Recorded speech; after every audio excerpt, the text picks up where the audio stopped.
Welcome back to Still Plays Galaxy of Heroes. This is the new account week by week. We have just wrapped up week 6, and here are the topics we're covering. Milestones accomplished this past week, the lessons learned, the operating theory of the new account, but also really more of the channel in general, then the progress on the farms and the stores, and we'll be wrapping up with the long-term planning. So here are the milestones we've been showing the past several weeks, kind of summarizing the big things that we accomplished each week of this new account. So we've covered these in past videos, so I'm not going to go over them again. But this past week, here's what we accomplished. We moved up to 5-star ships. All of the mod challenges are now simmable, except for potency. Potency is the only one I think we're going to need to gear up a little bit more to accomplish. Palpatine was unlocked, and then I had my second Galactic War completion fail, and that happened because I had 2 occurrences of Bastila. The first one I got through by sacrificing a team, and I didn't really have a team that, after sacrificing a second time, would be able to clean up afterwards. So we stalled out on that one. In a similar fashion as that first one, with just like one node left to be completed. And for week 7, we're already looking at hitting level 75 with the assault battles that we've been preparing for the past 2 weeks. And Thrawn will be unlocked, and probably even Yoda as well. Thrawn is going to be unlocked really after this video. So this week there aren't a lot of new lessons, but I did want to re-emphasize and go a little deeper on a lot of the things we've been talking about in the past. The first of those is about being careful with your resources, and that ties into this first one here about planning ahead for legendary unlocks. So this week we were able to unlock Emperor Palpatine, and we haven't put on the materials on yet, but because I wanted to show here what I did for the past several days. Once I kind of realized, okay, I'm 1 to 2, 3 days away from unlocking Palpatine, what I want to be able to do is make sure as soon as he's unlocked, and then Thrawn soon after, is I want to be able to apply all these ability materials as quickly and as soon as possible, which really, ideally, I should have done sooner. You can see like 36 of these purple mats I'm going to go through really quickly. Credit-wise, I went through a bunch of credits. You want to hoard these resources so when you get these unlocks, you can take advantage right away instead of having to wait a couple days before you can really start slotting them into your squad arena teams or your other teams. And the point we've been making here is that these mod challenges are a great source of not just these mods, but also of all other resources. So we're going to do a energy refresh here. So it's a cheap 50 crystal energy refresh. We're just going to do like 4 so I can compare it against other energies. We get ability mats, we get the mods, but we also get 30k credits. That's more than any of the other stores. And the reason we did 4 is so we can do it a couple times. And see, now we got 3 of the purple mats. We're still getting the mods, but the credits stay constant. That isn't a randomized element like the other portions are. This next lesson here is about the Phoenix. One of my flaws as a player is I let my own biases against certain characters get in my own way. It's something that I try to avoid, and I was, to a certain extent, avoiding it with the Phoenix this playthrough, but it still got to me where I put this off for about a week or 2 longer than I should have. I should have had Palpatine and Thrawn released at the latest last week, maybe even unlock them a week earlier. The other thing is these characters are awful gears. Like, they require way more purple mats to get to gear tier 7 more than a lot of other starting squads. Like, all of these characters, they're just on the purple mat, these purple gear materials, and I've avoided them because of the quantity. This is the thing that we've been talking about on this channel, is this return on investment. It takes a lot of purple gear in order to get these characters up and start seeing some dividends from them. Whereas on the Separatist, I can put on one piece of purple gear, take them up to gear level 7 or 8, and start seeing a lot more return on investment for that purple gear than you can for the Phoenix squad, which is why with these Phoenix characters, I have been a lot slower in gearing them up. And because of that, also putting on the purple ability materials, farming them up. There's a lot of these cascading effects from my slow playing of this team, which is something I really should have just bit the bullet on and taken care of so that I could have had Palpatine and Thrawn earlier than I currently have them.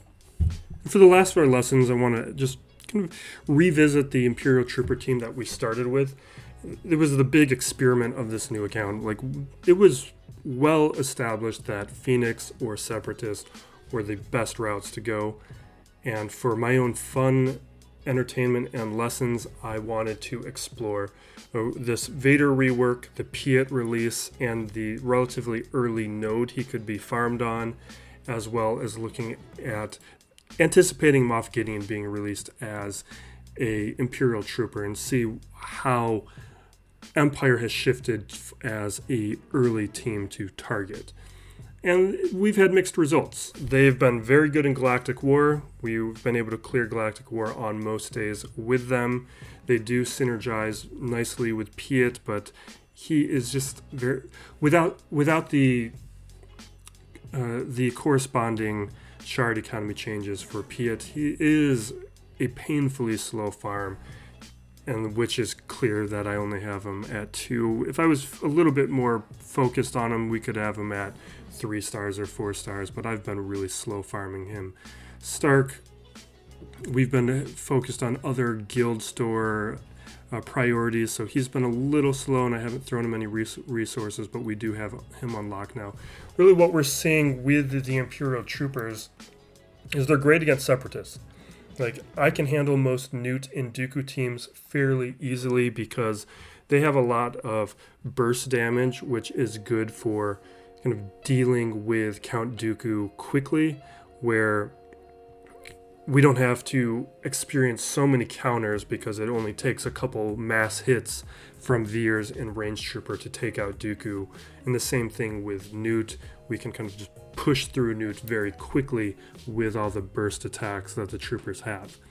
But when it comes to Phoenix, early on, the Phoenix weren't a big problem, but these days, Phoenix are a big problem for the Imperial Troopers because the Phoenix are fairly tanky against these basic type of damage hits that the Imperial Troopers inflict.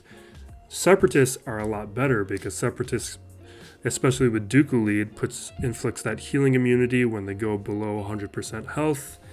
The shock that can be landed by Dooku stops the protection up that Chopper applies. And Sunfac has that wonderful Dispel on Basic, which is one of those abilities I love. Like, I love it on Ahsoka. Characters with a basic Dispel are really nice. Paplu has it too.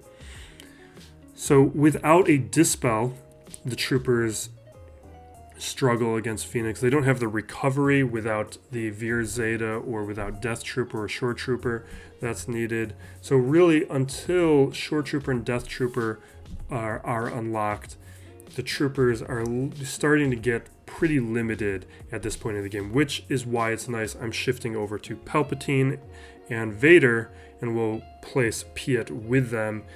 So now I think it's important that we establish the operating theory of this channel, or at least begin this process, because it's not something we've explicitly talked about in the past, but I've alluded to in most of the content that I put out.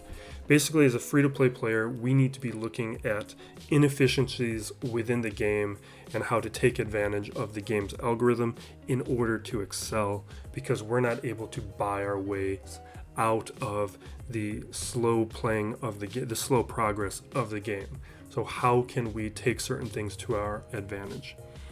And look for the new opportunities that the new things that CG releases can help us out. So the old operating theory in the game was, and I think it was correct, was you focus on a character to 7 stars, focus on one squad at a time, and then move on. It made a lot of sense for how slow progress was in the game. But the shard economy has completely shaken that up, where now you are able to get to 7 stars extremely quickly in half the time that it used to. But there has not been a corresponding change in credits, in ability materials, or in gear. So getting those characters up to 7 stars isn't really having any benefit because of how expensive it is. So one of the things I was doing in the last couple videos was showing you that I just left my characters at 6 stars. I did the single 7-star promotion to participate in raids. But other than that, I finished the farms, moved on without the promotion so I could keep those credits and use them elsewhere on my roster. What the shard economy change does mean, though, is that there's not as much of a penalty for diverting your attention to other squads and farms. So that's the operating theory and thinking behind what I was talking about last week when I was saying I'm going for assault battles and legendaries now instead of focusing anymore on my squad arena teams or taking teams up to 7 stars. Like, yeah, I took them up to 7 stars, but it's so expensive to promote them. I've left them at 6 stars, but the farms are done on those characters. I'll show that in a second. But the reasoning for this is I'm looking for a resource return on investment. I want the shards, currency, and resources and credits I'm putting onto a character to give me a lot back in return. And the place I think where I'm going to see that most is in assault battles and other events and participating in them at a high level sooner than later. I think pushing a team a little bit higher for just a slightly higher payout in Squad Arena is not going to be as beneficial as getting all of those resources from the events, because events are happening at a much higher rate these days, and because of the Hyperdrive bundle, it is a lot harder to excel in Squad Arena, at least in mine. It may not be true for yours, and if you have an easy Squad Arena and Fleet Arena, then that is where you should be focused. But because I started during Thanksgiving and it's crazy, my Squad Arena has Hyperdrive bundles into the 500s now. It makes no sense for me to put any more resources into arenas. I'm doing fleets, but it's hazy there. There's days I don't get crystals out of Fleet Arena. So the other reason why I don't want to put resources into Squad Arena teams is because every Squad Arena team, their meta expires. So the teams that I'm using in the early game, like by the time I get my Empire team workable, the Hyperdrive bundle people ahead of me, they're going to be onto Jedi Knight Revan or Darth Revan, and I'm not going to be able to compete, or they're buying their way into Beskar Mando, and I'm not going to be able to compete. Or the same thing happens with any team that I'm working on. Each of these teams will expire eventually. Over-investing in them doesn't make any sense. I want to be preparing for the next thing at all times. I see this in my main account all the time. There are people still running Darth Revan when the top 70 now is Galactic Legends. I've stopped putting resources into my gas team because my gas team, it'll finish in the top 100, but I'm not going to finish in the top 50 that way, so putting more resources doesn't make sense. But I see people Relic 7ing their entire Sith Empire team just for maybe finishing in the top 100. That's not enough. Like, I'm putting my resources now being focused on getting my own Galactic Legends. It doesn't make sense to throw it on my current Squad Arena team because they're going to be expired as soon as I get that Galactic Legend.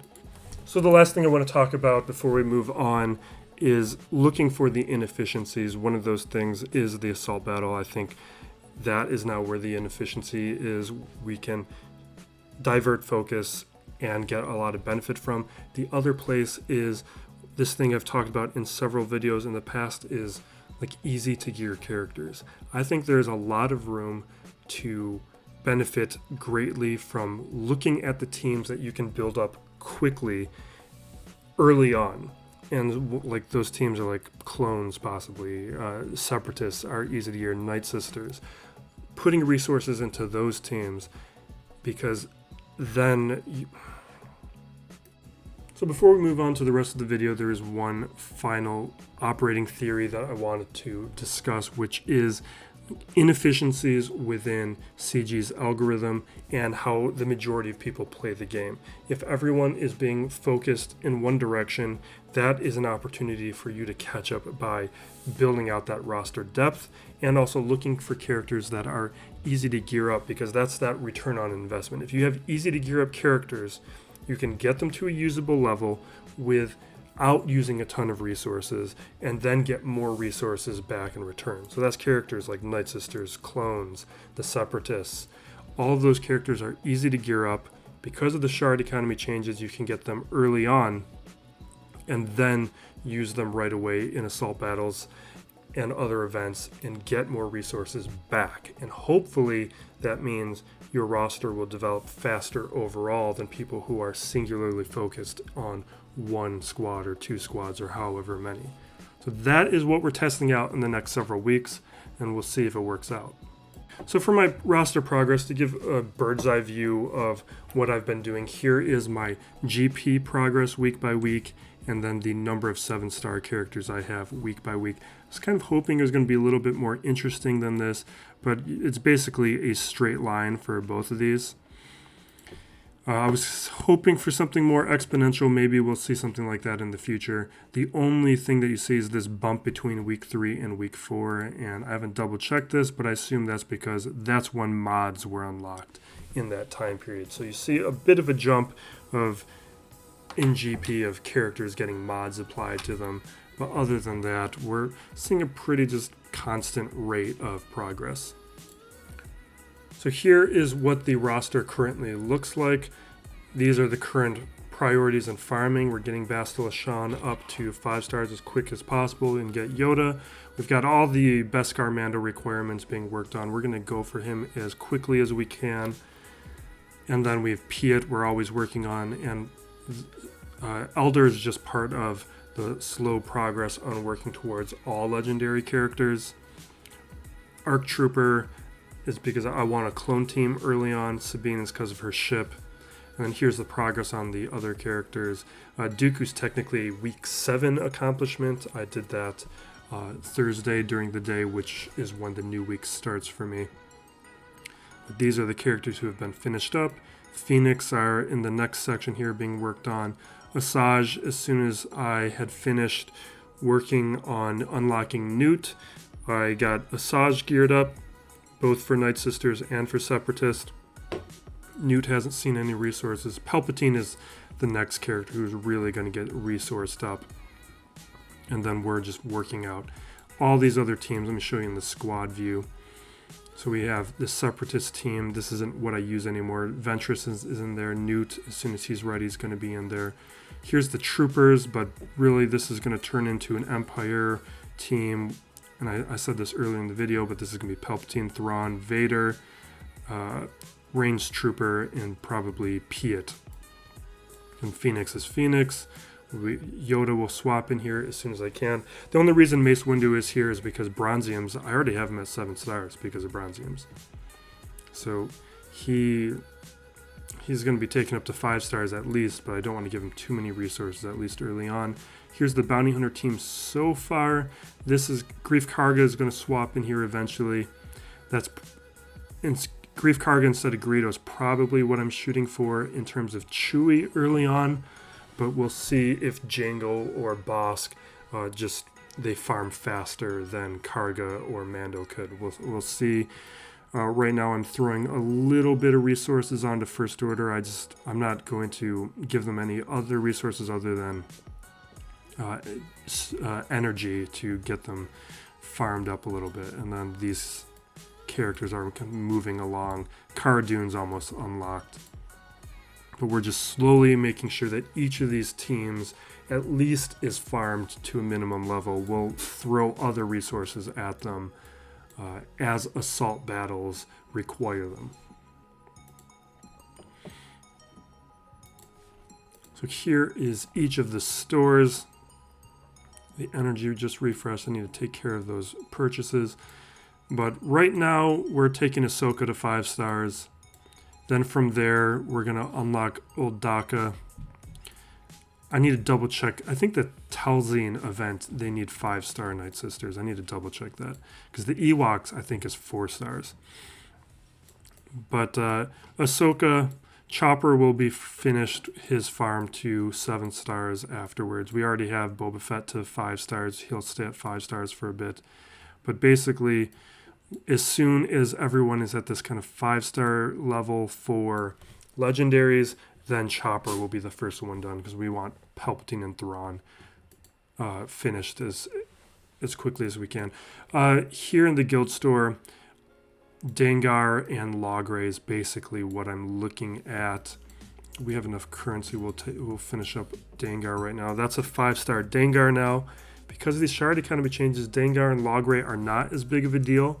I would just farm them up, get them done now. They're not the hindrance that they used to be. They used to be the characters that you wanted for C-3PO and Chewie, but depending on how long they took to farm, they were the ones that you might not use. But that's no longer the case. You can get them done without much headache now. Han Solo I'm looking at actually farming pretty soon because I want to participate in that smuggler event. Squad Arena store, this is the most annoying store early on because it has the most usable characters. So Asajj is someone I'd like to get to 5 stars, but IG-88 I want unlocked and taken up to 5 stars possibly. It just kind of depends on which characters I want to use for Chewie, but I do want him for his ship. And then Newt I need to take up to 5 stars. He's probably going to be the biggest priority from the store right now. Galactic War, this is just ships. All these resources are taking the Geo ships up to 7 stars. All these other farms are being ignored for now. Fleet store, same thing. It's just ships. Geospy we're working on. Sunfac, though, is the ship that I'm most concerned about. Clone Sergeant I want, but he's going to be bought with these resources. Actually, I should talk about ships. I keep meaning to do this in every video, and then I forget to. So Geoships is what I'm using. Vulture Droid I started farming as soon as he was available. It's a slow farm. There were some days I may have forgotten to farm him, but he's the next ship I want to take up to 4 stars. I have been doing IG-2000 most days, but not every day. You see I have him unlockable, except IG-88 hasn't been unlocked yet. You need to be... I said this in the lessons learned or operating theory portion, but always be working on the next meta. You don't just be singularly focused on one team, because that team will expire and you will need to move on.